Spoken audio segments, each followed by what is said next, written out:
Silvassa police ने दोहरे हत्याकांड के आरोपी को किया गिरफ्तार।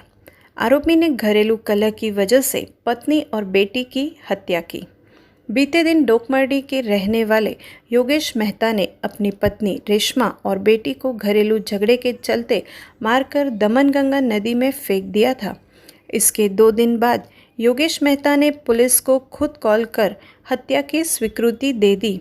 योगेश ने दोनों की हत्या 10 जून को की थी। 11 जून को पुलिस को दोनों की लाश दमनगंगा नदी में मिली और 12 जून को योगेश ने खुद इसकी सूचना पुलिस को दी। इस तरह 24 घंटे में ही यह केस सुलझ गया। पुलिस ने योगेश पर भारतीय दंड संहिता की धारा 302 के तहत मामला दर्ज कर आगे की कार्यवाही शुरू कर दी है।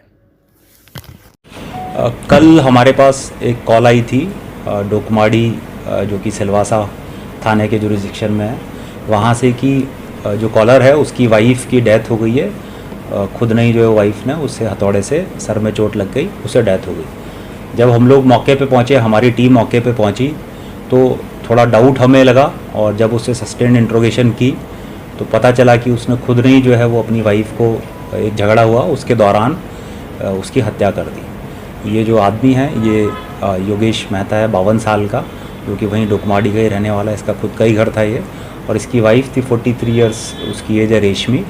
उसकी डेथ जो है वो हो गई और इसने जो है वो हथौड़े से उसको मार दिया था। घर में इसकी बड़ी बेटी थी, उसने भी इस चीज़ की जो है वो तस्दीक करी। उसने भी बताया कि हाँ मेरे सामने ही झगड़ा हुआ था, बट इसकी छोटी बेटी मिसिंग थी। और जब हमने इससे पूछा कि वो कहाँ है कुछ है, तो उसने बताया कि मिसिंग है इनिशियली।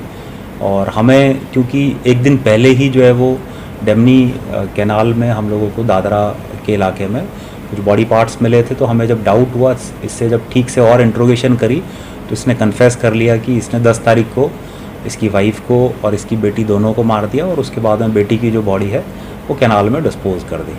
तो इस तरह से जो है वो हमारी टीम, क्योंकि एक दिन पहले से इस पर काम कर रही थी, जब सारा डाउट हुआ अच्छे से एक एक चीज़ को जो है वो क्लूज़ को जोड़ा और सारी जो चेन है वो जुड़ने के बाद में ये एस्टेब्लिश हो गया कि ये दोनों मर्डर जो हैं वो इसी ने करे हैं। और इसने जो है वो अपने साले को भी फ़ोन करके बताया था, उसको भी कहानी इस तरह की बताने की कोशिश करी और साला जो है वो भी आया, उसने भी हमें सारी बातें बताई। तो अभी इन्वेस्टिगेशन चल रही है, सारे फैक्ट्स कनेक्ट कर लिए गए हैं और इसने जो है वो अपना ये दोनों का मर्डर किया है, ये भी कन्फेस कर। सर, मर्डर करने के पीछे मोटिव क्या था? जो रूटीन के झगड़े होते हैं वो काफ़ी ज़्यादा बढ़ गए थे और घर में डेली बेसिस पे इश्यूज़ होने लगे थे। उस दिन भी जब घर पे खाना बनाने को लेके झगड़ा हुआ, इसकी वाइफ ने खाना बनाने के लिए जब मना किया तो इनका आपस में झगड़ा हुआ और उसी के दौरान जो है वो ये हाथापाई हुई और जो हैमर वगैरह यूज़ हुआ। तो गुस्से में आके फिर इसने अपनी वाइफ को इसने मार दिया। सर काटे गए थे, किस तरह से बॉडी के पार्ट? इसने जो अपनी बॉडी की बेटी को अलग अलग पार्ट्स में जो है वो डिस्पोज कर दिया था और वो कैनाल में। बाकी इसकी जो वाइफ है उसकी बॉडी हमें घर से मिली।